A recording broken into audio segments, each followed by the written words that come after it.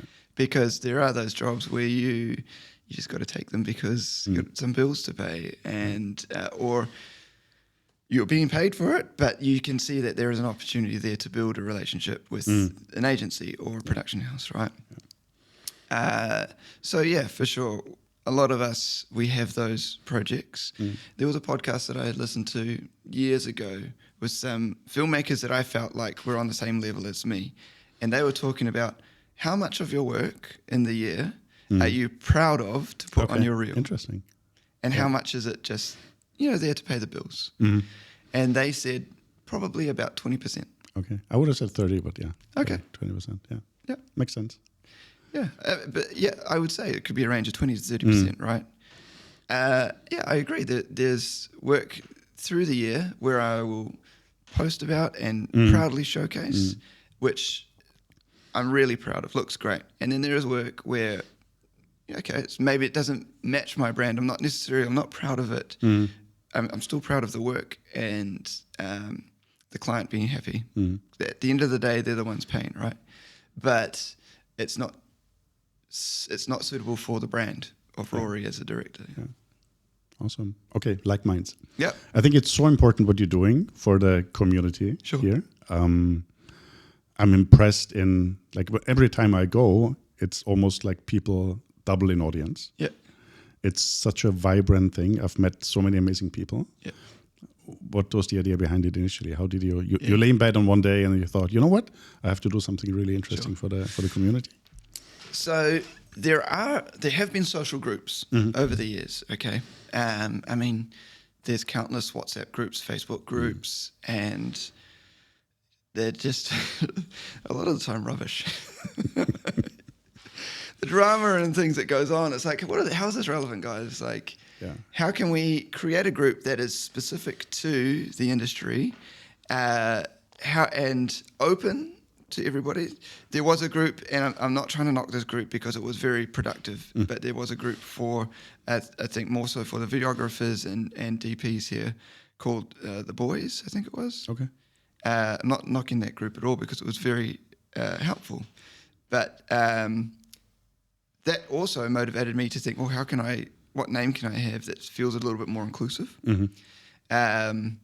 There, over the years, there's been the production forum as well, which started off with a lot of energy, fizzled off a bit, but is coming back. And after talking about Like Minds, there's some really interesting things that is happening right now.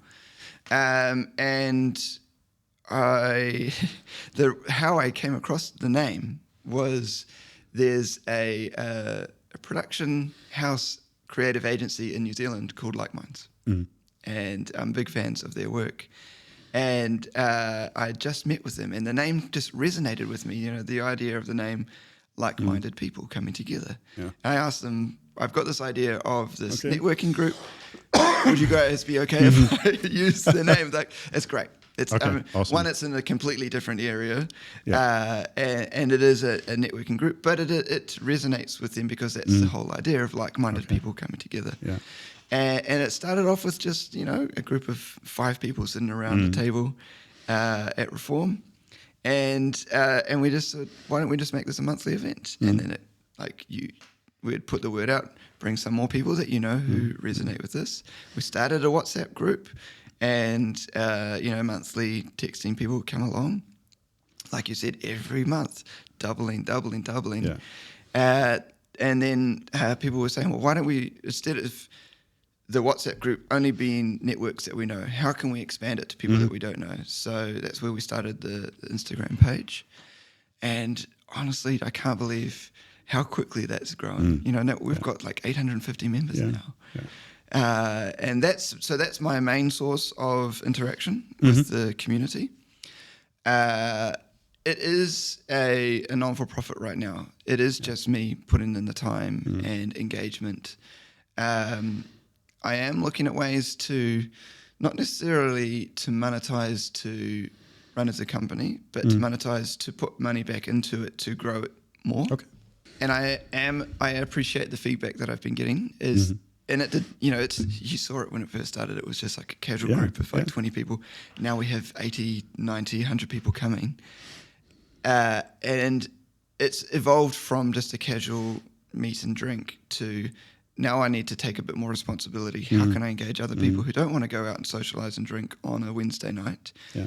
How can I engage them through panels or lunches or activities? For instance, there's a sports group that I want to approach for paddle, right? There are other social groups out there to have a like minds paddle tournament or even just like a team to compete against other social groups, for instance, like a sporting group, or maybe there's like a finance group that gets together, different industries that we can compete against. Interesting. Yeah, I really want the community to engage in other ways other than just coming for a social night. Yeah. And it's interesting, every time I've attended the events, I walked away with a couple of more contacts that have been helpful. Yep. Right. So finding somebody who can color grade my next project, or even finding someone who says, "Look, I'm looking for a director. Let's get in touch and let's exchange numbers." And that is so valuable. What I find so funny is, like almost exclusively, if you don't know each other, walking up to each other at like minds, the first question is, like after the introduction, like, "Hi, nice to meet you. Awesome. What do you do?" Yeah. Right? So that's the first, like, which positions are you having within the industry? And then you also know what to talk about. Yeah. But it's so direct. And, being Austrian/German, I like the direct approach. Yeah. And not like doing small talk for 10 minutes. Yeah. And then finding out it was a nice conversation, but let's move on to the next part. Yeah. Right? Yeah. What I also like about that is, whenever I go to Like Minds, I try to think, well, what do I want out of this? Now that I have a bit of responsibility to take care of the actual community, but it initially started because I wanted to make contacts. I wanted to meet other people in the industry, but also the initial idea of Like Minds was to bridge the gap between agency and production, right? Why is it that when we ever get a project, I feel like there are gatekeepers from producers and account managers who don't allow us directors and creatives to connect directly. I make such great connections on the job, on the production, and I really try to keep those relationships alive, right? But creatives don't know who we are as directors a lot of the time, unless they've worked with a director before. And so that's how Like Minds came about. Now, going into Like Minds now, a lot of people think, well, I want to meet agencies, or I want to meet producers to get work. But let's say I go there and I meet a sound designer. I wasn't thinking of meeting a sound designer, but now that I've met that sound designer, I'm like, oh wow, I needed that person. Yeah. And so I've got this massive database of people who I thought I already had a good database, but now because of Like Minds, it's amazing. It's also interesting how you can connect people. And so last one I went end of, was it September? Yeah. Beginning of October. I was talking to Kirill, who did the colors for me for a commercial. Yeah. And then Stefan, who was the DOP on that commercial, walked by too. Yeah. And they haven't met each other before. Yeah. And said, look, that's the DOP that did the commercial that you graded, and that's the color grader that graded the commercial you shot. That's cool. And they met for the first time. Yeah. Right? Still both living in Dubai, and they didn't know who the other person was. Yeah. I think that's so interesting because you can put, faces to names, and you can have a more personal connection. Yeah. Right? And that helps everybody. And as you said, meeting a sound designer or sound engineer, that is probably something you wouldn't have had before, right? That experience. I've had that happen so many times with people, specifically now because of the Zoom meeting culture and people leaving their cameras off. It's so frustrating. How can we gauge the interests when we're presenting or talking to clients or whatever, or agencies? And so for producers to come to these meetings and go, oh, that's what you look like. Yeah, You know, yeah. I only know you through your black screen, through the Zoom call or Yeah. Teams meeting, right? And to actually put a face to the person, the name, has been huge. Such a big difference. Now, my motivation for Like Minds initially for myself to make those contacts. Now it's also to build that community. I have that responsibility to build that community. But I get such joy from people to say, when you say that you've made business from this or you've made these connections, it's like it just makes me feel good. Yeah.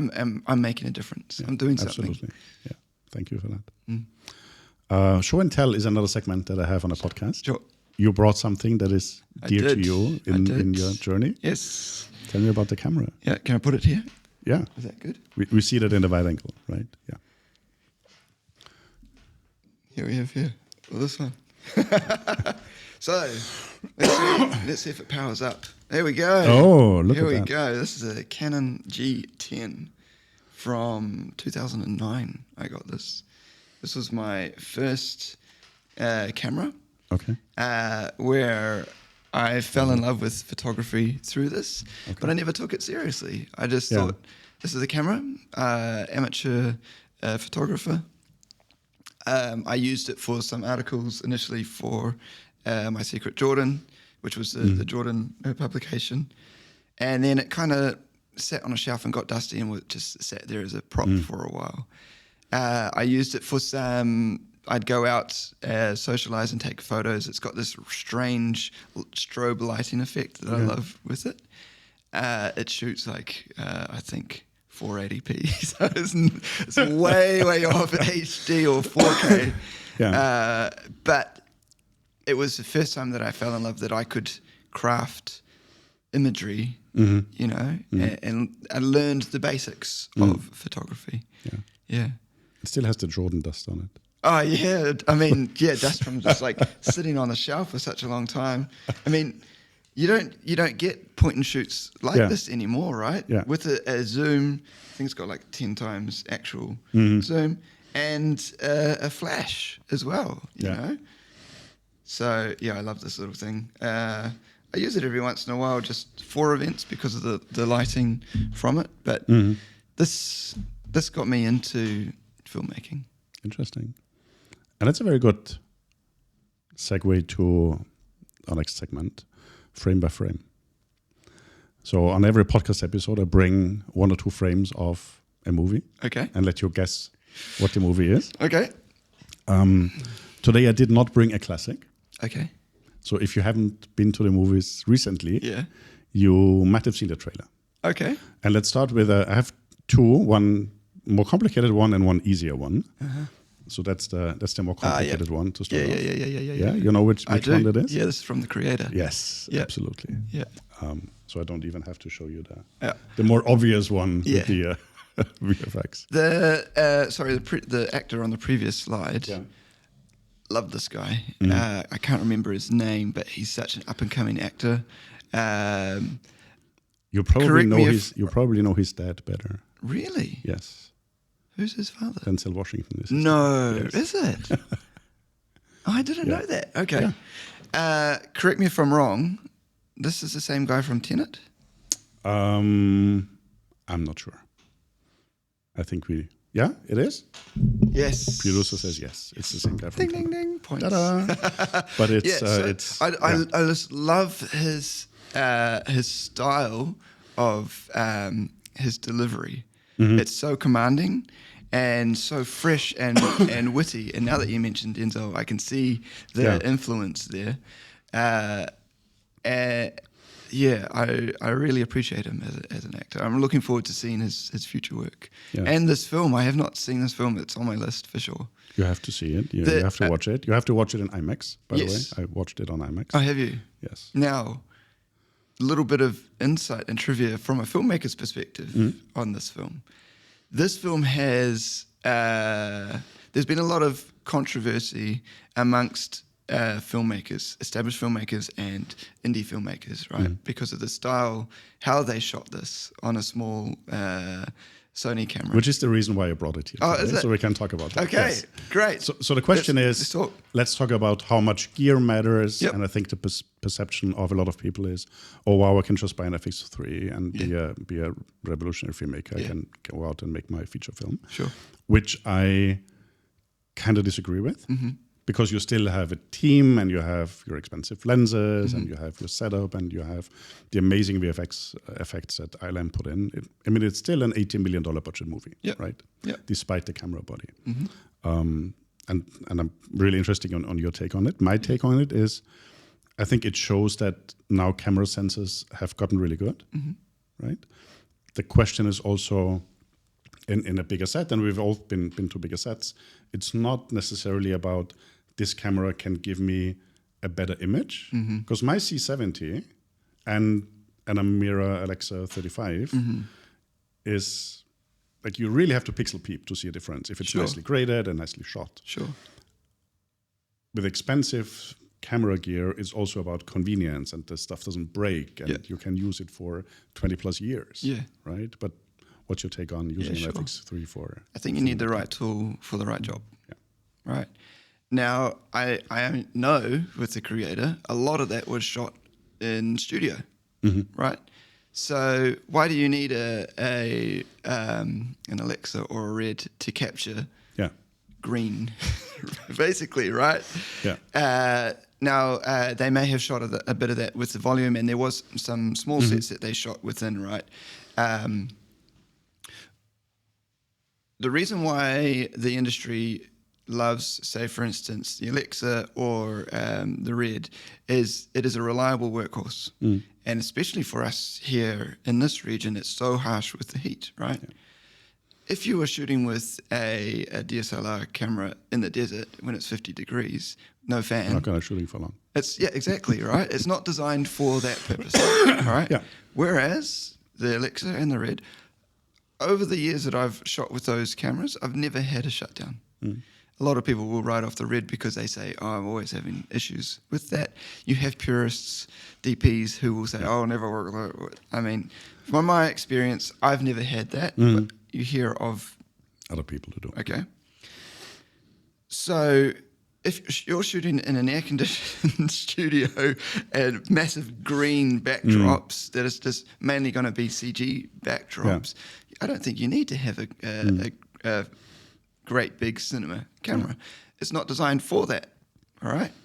It is a Alexa or the Red is designed for these great big massive sets, actual use of sets to capture all of the information, the variable light, the sunlight and so on of these massive sets. And it is a variable camera to go from in-house, so like internal inside sets, to your outdoor sets, considering your highlights, considering your blacks. There's a lot more science to it than what a pocket or a DSLR camera can capture. Sure, it can capture a high bit rate, but the information that is processed within these higher end cameras saves you a lot. Then so you have different preferences along the production line. Why is a producer going to choose a cheaper camera? Because it's cheaper for production. Why is a director going to choose an Alexa or a Red or a Sony Venice, for instance? That's a personal preference. Why is a DP? Again, personal preference. And then colorists, the feedback I get from colorists, mismatches with DPs. Because a DP will say the look on the Alexa is far better than a Red, whereas colorists I'm working with prefer the Red because you've got a lot more color information to work with. So there's a mismatch there.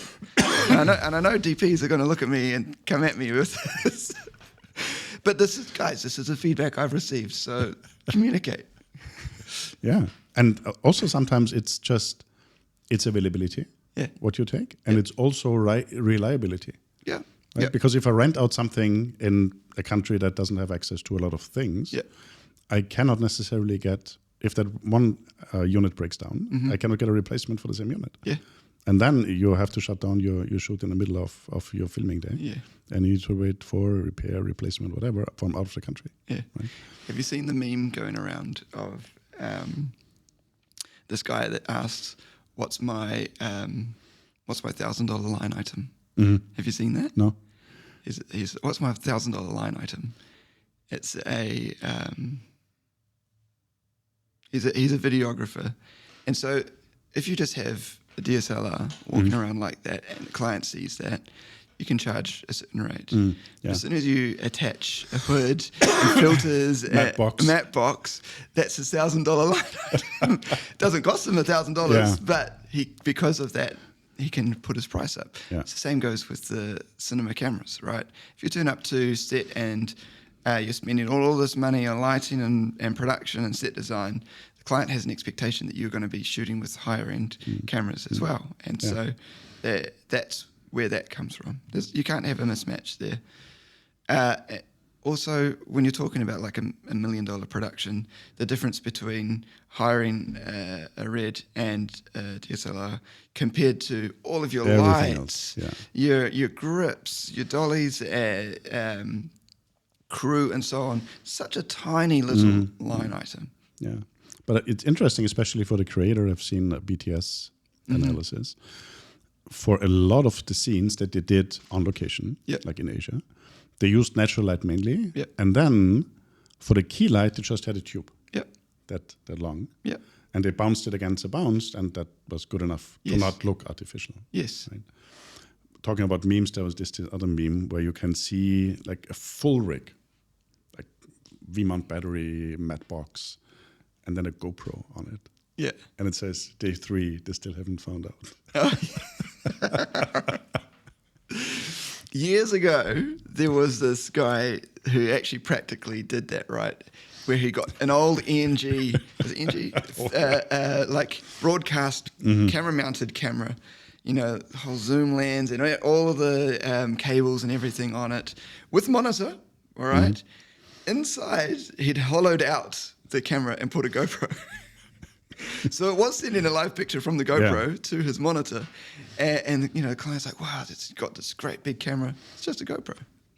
Yeah, that's funny with some clients, that the perception is the outcome is different for them depending on what gear you shot it with.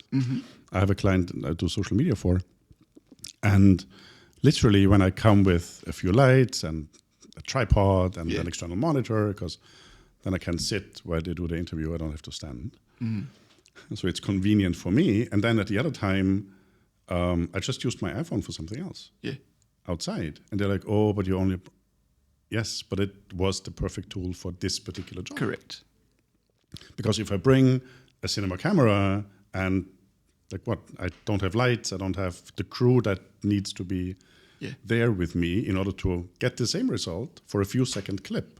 Then if I get with my iPhone 14 Pro, then I take the camera that is fit for the job. Exactly. But their perception was like, oh, but this is now a worse video, because no, it's not. Right? Yeah. What platform is it going to be on? Is it just for a smaller audience, but it's still important content? Is it an actual part of a full professional campaign? That's always interesting. But I do a lot of reality TV for German TV. Yeah. They always want to have a German-speaking service production in Dubai. For one specifically, we have one main camera. The second camera is the producer on an iPhone, on a gimbal, and they put it on TV. And it's, if you don't know, I've been at the shoots, so I know which angle is the iPhone. On TV, you don't see a difference. It's interesting for reality TV, right? Because this goes back to early on when we were talking about how does, say, for instance, color grading add to the story? To add to the authenticity of a story for reality TV, it shouldn't feel like it's a high-end cinema camera, right? Because then the audience feels removed. They feel like it's fake. Okay.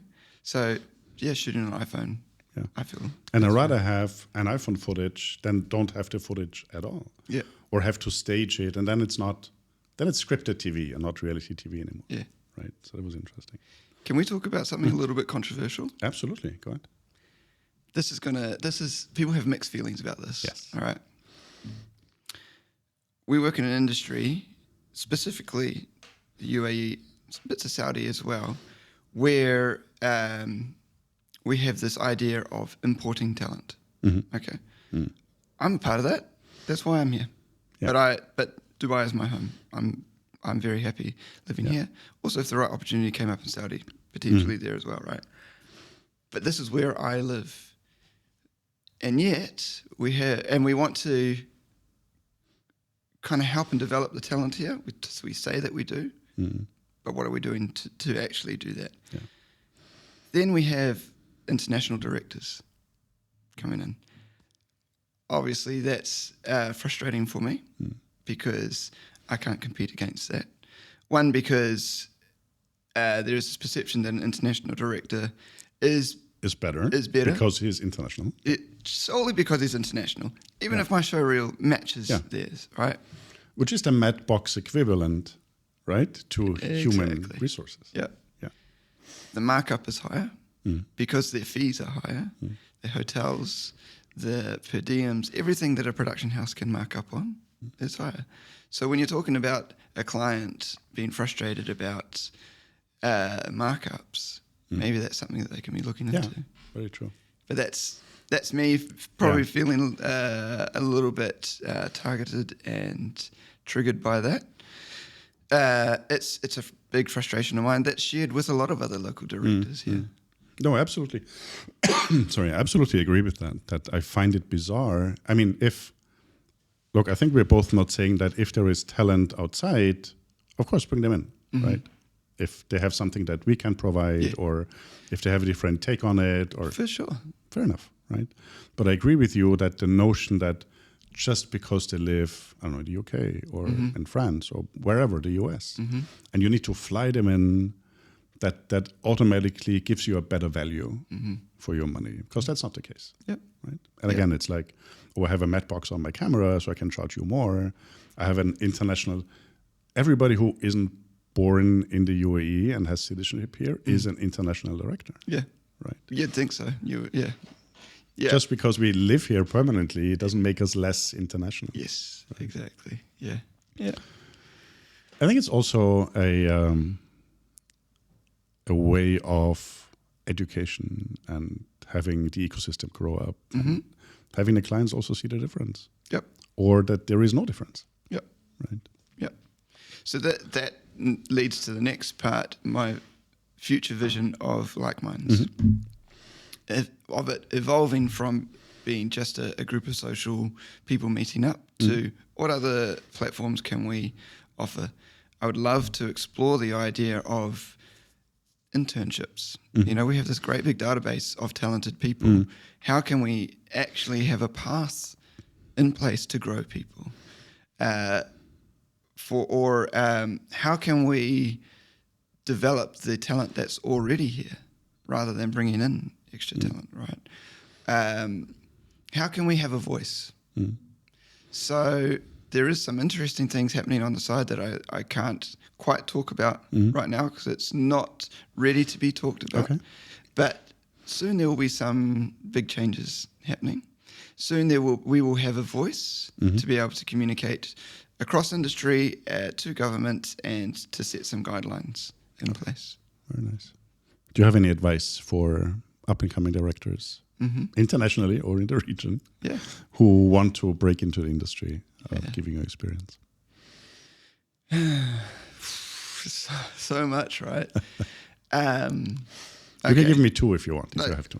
Let's focus on graduates from film school. So there are so many interns that come from film school, even during film school, with this idea that as soon as they finish film school, they have this privilege to automatically become directors. Whereas our industry works in a way where we recognize people in a role, right? Like people aren't DPs until we recognize them as a DP. You can't just come out and say, I'm now a DP. Okay, people have to say, That's a DP. He's a DP. They're recognised amongst their peers. Same with directors. Yeah. You can't just come and say, I'm a director now. Someone's got to say, I've seen the work. They are a director. Yeah. Different directors will say, you're not a director until you've had something either published or you've made a short film. I don't believe that. I think it's not until someone from the industry recognises you as a director. So be patient. Get experience. We talked about having experience in life. Have experience in the film industry. Become a runner. Work as an editor. Work for an agency. Get that broader experience in the industry before saying, okay, now I am going to become a director. Then work on something so that people can recognise you as a director. In terms of other directors that are out there right now who can relate to me and we're on the same level of experience, for instance, it's not necessarily advice, but I believe we have a responsibility as there's this term flowing around of like influencers, social media influencers. But in reality, on a set, directors have a lot of influence, not just on the story, but on the crew. Okay? So we can put a bit of pressure on a production to say, we want more women, for instance, in the crew. We want other voices in the cast, for instance. When we get a brief from an agency, I always challenge it. For instance, where's a woman's voice in this? I had a project where the brief from the agency was a small boy dreamed of becoming an astronaut. Why do you have to be a boy? So we changed all of that. Now it's a small girl dreaming to become an astronaut. Not only was that great to support a woman and empowerment for that, but it made the film more emotive, right? So I feel like as directors, we have that responsibility. We shouldn't shy away from that. And I think clients, agencies, production houses, they really listen to what we say. Yeah. Very good. Thank you. Rory, it has been a pleasure having you. Sure. As part of me saying thank you to the time you've devoted, and I'm going to extend it to all my guests, is I can devote a day in your next production. So whatever you need me for, I can be a runner, I can be, just don't use me as a focus puller, because you probably have to reshoot. Yeah. But use me as anybody in your production team. Yeah. I will be gladly coming a day along. Lovely. And I will be documenting that as well. Okay. So we can show other people what like certain roles in the filmmaking industry mean, and then we can educate a few people. I love that. We can have a lot of fun. Thank you. I also want to do the same thing, where I would love to invite anyone who's an up-and-coming director, contact me, look me up on Instagram or through Like Minds. If you want to have that experience on a larger scale production, more than welcome to shadow me.